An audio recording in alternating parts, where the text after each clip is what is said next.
بسم اللہ الرحمن الرحیم الذي لم يشبه أي لم يناسب مناسبة مؤثرة في منع الإعراب مبني الأصل أي المبني الذي هو الأصل في البناء فالإضافة بيانية وهو الماضي والأمر بغير اللام والحرف وبهذا القيد خرج مثل هؤلاء في مثل قام هؤلاء لكونه مشابها لمبني الأصل كما سيجيء في بابه إن شاء الله تعالى. فالمورب المرکب الذي لم يشبه مبنی الاصل. شیخ ابن حجر نے مورب کی تعریف کی تھی. مورب وہ مرکب ہے جو مبنی الاصل سے مشابہت ہے.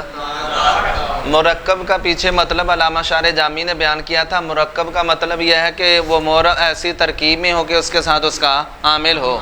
دوسری قید مورب کی تعریف میں یہ لگائی لم یشبہ مبنی الاصل کے مبنی الاصل سے مشابہت. اچھا اب شارح جامی نے لم یشبہ کی تفسیر لم یناسب سے کی. فرمایا لم یشبہ ای لم یناسب سے اس کی تشریح اور تفسیر کر کے غرض شارح کے اعتراض کا دینا ہے. اعتراض یہ ہوتا ہے کہ آپ نے جو مورب کی تعریف کی ہے مورب کی تعریف دخول غیر سے معنی نہیں ہے. وہ کس طرح کہ اینا زیدن میں اینا ایسی ترکیب میں ہے کہ اس کے ساتھ اس کا عامل ہے یعنی عامل مانوی. عامل یہ خبر مقدم ہے زید المبتدا مؤخر ہے تو یہ ایسی ترکیب میں اس کے ساتھ اس کا عامل بھی ہے. اور دوسری قید آپ نے یہ بیان کی کہ وہ مبنی الاصل سے مشابہت نہ رکھتا ہو تو اینا مبنی الاصل سے مشابہت بھی. لہذا مورب کی تعریف اینا پر فٹ آئی حالانکہ اینا مورب. علامہ شارح جامی نے ای لم یناسب سے اسے اعتراض کا دے دیا.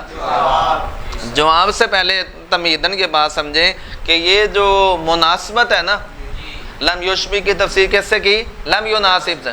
اور یہ مناسبت سے ہے. مناسبت کی چار قسمیں. کتنی قسمیں ہیں؟ مجانست، مماثلت، مشابہت، مشاکلت. مجانست کسے کہتے ہیں؟ دو چیزوں کا جنس میں شریک ہونا. جیسے زید اور بکر گائے یہ دونوں حیوان ہونے میں جنس میں کیا ہیں؟ شریک ہیں. تو زید اور بکر کے درمیان کیا ہوئی؟ مجانست ہوئی. اچھا دوسری قسم مماثلت، دو چیزوں کا نوع میں شریک ہونا. جیسے زید اور عمر دونوں شریک ہیں کس میں؟ نوع میں یعنی انسان ہونے میں. تو زید اور عمر کے درمیان کیا ہوئی؟ مماثلت. تیسری قسم مشابہت. دو چیزوں کا کسی وصف لازم میں شریک ہونا. جیسے اسد اور رجل شجاع یہ شجاعت میں شریک ہیں. کس میں اور چوتھی قسم ہے مشاکلت. مجانست کی چوتھی قسم مشاکلت کہتے ہیں دو چیزوں کا شکل و صورت میں کیا ہونا. جس طرح امام حسن پاک و حسین پاک نبی پاک صلی اللہ علیہ وسلم کے کیا تھے؟ ہم شکل تھے. تو سرکار اور ان میں کیا پائی جاتی؟ مشاکلت پائی جاتی ہے. دو چیزوں کا شکل و صورت میں کیا ہونا؟ شریک ہونا. اچھا جب یہ تمہیدن آپ سمجھ کے اس کے بعد جواب کی طرف آئیں. جواب یہ ہے کہ یہاں مشابہت بول کر مشابہت یہ خاص ہے. یہ کیا ہے؟ خاص قسم ہے. مشابہت قسم بول کر مراد مقسم ہے مناسبت عام مراد ہے. یعنی مشابہت بول کر مراد کیا ہے؟ مناسبت مراد ہے. خاص بول کر عام مراد. لہذا لم یشبہ بمانا کس کے ہے؟ لم یناسب کے. لم کہ وہ مبنی الاصل سے مشابہت نہ رکھتا ہو یعنی مناسبت نہ رکھتا ہو. مناسبت. اب اینا زیدن کو دیکھیں. اینا جو ہے اینا زیدن میں یہ مبنی الاصل سے مناسبت رکھتا ہے. یہ مبنی الاصل سے کس میں؟ استفہام کا معنی دینے میں. جس طرح اینا کس کے لیے آتا ہے؟ اور مبنی اصل میں حروف کے اندر جو حمزہ ہے حمزہ بھی کس کے لیے آتا ہے؟ تو گویا اس کی مناسبت ہوئی کس کے ساتھ؟ حمزہ استفہام کے ساتھ. لہذا یہ پھر مورب کی تعریف اس پر فٹ نہ آئی اور یہ مورب کی تعریف میں داخل نہ ہوا. مورب کی تعریف دخول غیر سے معنی ہوئی کیونکہ اس کی مناسبت ہے کس کے ساتھ؟ حمزہ استفہام کے ساتھ جو مبنی الاصل ہے. چلیے جی اس کے بعد کہا مؤثرتن. مٹائیں جی بس اتنا ہی تھوڑا سا یہ مجھے دیں ذرا. اے لم یناسب مناسبتاً مؤثرتاً مؤثرہ فی من الاعرابی. اچھا اس عبارت سے مناسبتاً مؤثرتاً فی من اس عبارت سے بھی شارح جامی کے غرض ایک اعتراض کا دینا ہے. اعتراض دیکھیں علامہ قابلی نے بھی نقل کیا. اعتراض یہ نقل کیا کہ غیر منصرف مثال کے طور پر احمد ہے. لفظ یہ غیر منصرف ہے نا, اور غیر منصرف کس کی قسم ہے؟ مورب کی. کس کی؟ تو یہ مورب ہے. کیا ہے؟ اچھا اس غیر منصرف کی فعل ماضی سے مشابہت ہے. کس سے؟ فعل ماضی مثلا ضرب مبنی الاصل سے کیا ہے؟ تو پھر یہ غیر منصرف جو مورب ہے یہ پھر مورب نہ اور رہا بلکہ کیا ہو گیا؟ مبنی ہو گیا, کیونکہ آپ نے کہا مورب وہ ہے جو مبنی الاصل سے, اور احمد یہ مبنی الاصل میں ضرب فعل ماضی سے کیا رکھتا ہے؟ کس طرح رکھتا ہے یہ آپ نے توجہ سے سنا. احمد کے اندر کون سے دو سبب ہیں بولیں؟ ایک وزن فعل اور ایک علمیت, دوسرا علمیت. اب دیکھیں وزن فعل فرع ہے کس کی؟ وزن اسم کی. وزن فعل فرع ہے وزن اسم کی, اور علمیت فرع ہے کس کی؟ تنکیر کی. کس کی؟ تو گویا احمد کے اندر دو طرح سے فرع ہونا پایا گیا.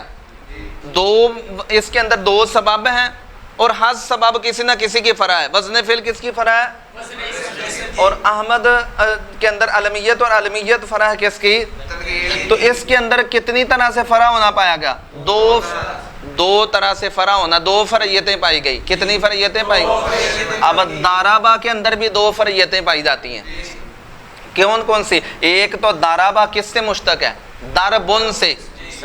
ایک سمجھ آگئی کس سے؟ ایک یہ. دوسرے نمبر پہ ضربہ آپ کو پتہ ہے محتاج ہے کس کا؟ فاعل کا. تو ضربہ میں بھی دو طرح سے فرع ہونا پایا گیا. ایک تو یہ مصدر سے مشتق ہے, دوسرا فاعل کا محتاج ہے. تو دو فرعیتوں کے پائے جانے میں احمد کی مناسبت ہوئی کس سے؟ ضربہ فعل ماضی مبنی الاصل سے, لہذا احمد مبنی غیر منصرف یہ مورب نہ ہوا. احمد مورب نہ رہا کیونکہ اس کی مبنی الاصل سے کیا ہے؟ مشابہت ہے. تو اس کا یہاں سے دیا کہ یہاں جو مناسبت ہے نا, آپ نے کہا دو فرعیتوں کے پائے جانے میں احمد کی مناسبت ہو گئی مبنی الاصل ماضی سے, لہذا احمد مورب نہ رہا. یہاں مناسبت سے مطلقاً مناسبت مراد نہیں ہے. یہاں مناسبت سے بلکہ وہ مناسبت مراد ہے جو منع اعراب میں مؤثر ہو. منع اور احمد کی جو مناسبت ضربہ سے ہے وہ ایسی مناسبت نہیں ہے جو منع اعراب میں مؤثر ہو. ٹھیک, یہاں کون سی مناسبت مراد ہے؟ جو منع اعراب میں مؤثر ہے. اب اس کی مختلف صورتیں ہیں جو مناسبت منع اعراب میں مؤثر ہوتی ہے. علامہ جامی نے مبنی کی بحث میں اس کا ذکر کیا ہے. دیکھیں سب سے پہلے کہا اس مناسبت کی پہلی صورت کیا ہے کہ کوئی اسم مبنی الاصل کے معنی کو متضمن ہو. پہلی صورت کیا ہے؟ کوئی اسم جیسے اینا زیدن میں جو اینا یہ حمزہ استفہام کے معنی کو متضمن ہے. دوسری صورت یہ ہے کہ کوئی اسم مبنی الاصل سے مشابہت رکھتا ہو. اسم کیا رکھتا ہو؟ او بشبہ ہی لہو, کہ اسم مبنی الاصل کے کیا ہو؟ مشابہ ہو. کل مبہماتی, جیسے کہ مبہمات اسماء اشارہ اور اسماء موصولہ یہ حروف سے مشابہت رکھتے ہیں محتاج ہونے میں.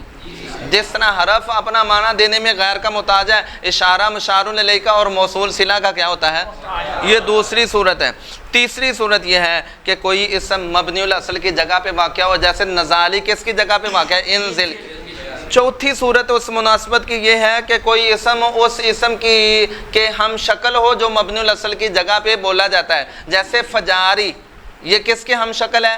نزالی کے, جو نزالی کس کی جگہ پہ بولا جاتا ہے؟ انزل کی.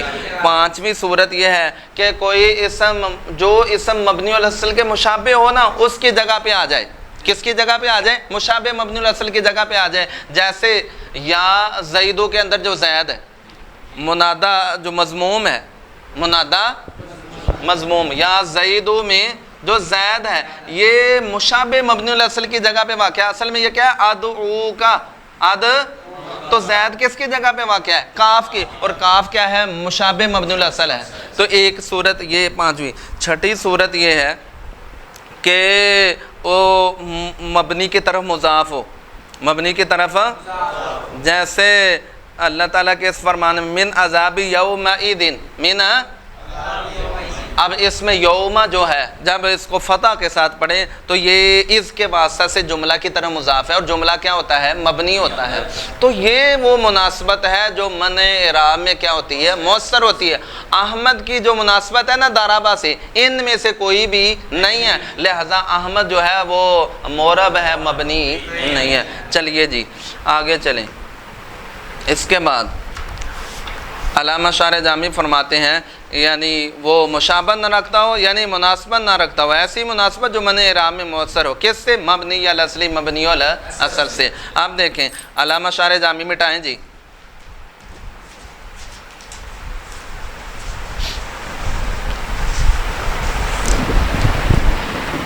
مبنی الاصلی، مبنی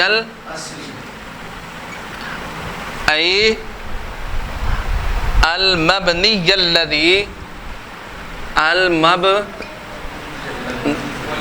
هو الاصل فی البناء، فی علامہ شارح جامی نے مبنی الاصل کی تفسیر کی هو الاصل فی البناء سے، المبنی الذی هو الاصل فی البناء سے تفسیر کر کے ایک اعتراض کا دے دیا۔ اعتراض یہ ہوتا ہے کہ حضرت یہ جو مبنی ہے نا، متن میں جو لفظ مبنی ہے، مبنی اس میں مفعول کا صیغہ ہے، صیغہ صفت ہے، اور یہ اپنے معمول کی طرف مضاف ہے۔ کس کی طرف؟ اور جب صیغہ صفت اپنے معمول کی طرف مضاف ہو تو وہ اضافت کیا ہوتی ہے؟ لفظی ہوتی ہے۔ لہذا مبنی الاصل کا معنی ہوا مبنی اصلہ، اس کا کیا معنی ہوا؟ اضافت لفظی کی بنا پہ اس کا معنی ہوا مبنی، یہ اس کا معمول ہے۔ اچھا تو اب اس کا کیا ترجمہ؟ جس کی اصل مبنی ہو، جس کی مبنی ہو۔ اب یہ والا معنی، جس کی، یہ والا معنی اگر حرف کو دیکھیں، حرف کی تو اصل ہی کوئی نہیں، اس پر بھی صادق نہیں آتا، حرف کی اصل ہی نہیں ہے۔ اچھا دوسرا ماضی کو دیکھیں، کس کو دیکھیں؟ ماضی کی اصل ہے، مصدر ہے، وہ بھی مبنی نہیں ہے، سمجھ، معرب ہے۔ اور تیسرا امر حاضر، امر، اس کی اصل کیا ہے؟ مضارع، وہ بھی مبنی نہیں، وہ بھی کیا ہے؟ معرب ہے۔ لہٰذا یہ والا معنی ان تین میں سے کسی پر بھی صادق کس طرح؟ حرف کی اصل ہی نہیں ہے، ماضی کی اصل تو ہے لیکن وہ مبنی نہیں، وہ بھی معرب ہے، مصدر ہے، اور مضارع کی اصل تو ہے کیا بلا؟ امر کی اصل تو ہے مضارع لیکن وہ بھی مبنی نہیں، وہ بھی کیا ہے؟ معرب ہے۔ لہٰذا یہ والا معنی ان تین میں سے کسی پر بھی صادق نہیں آتا۔ تو اس کا یہاں سے دیا علامہ شارح جامی نے جواب، کہ فرمایا مبنی الاصل کا مطلب ہے المبنی الذی هو الاصل فی البناء۔ یہ جو مبنی کی اضافت اصل کی طرف ہے، یہ اضافت لفظیہ نہیں ہے بلکہ اضافت معنویہ کی تین قسموں میں اضافت منیہ اور بیانیہ ہے، اضافت، لہٰذا اس کا مطلب اور معنی یہ ہے المبنی الذی هو الاصل فی البناء، جو بنا میں اصل ہو، جو مبنی ہونے میں اور بنا میں اصل، یہ تین چیزیں، حرف، ماضی اور امر حاضر۔ سمجھ آ گئی کہ نہیں؟ اس کا معنی جو آپ نے بیان کیا کہ جس کی اصل مبنی ہو وہ مراد نہیں ہے۔ کریے ترجمہ جی۔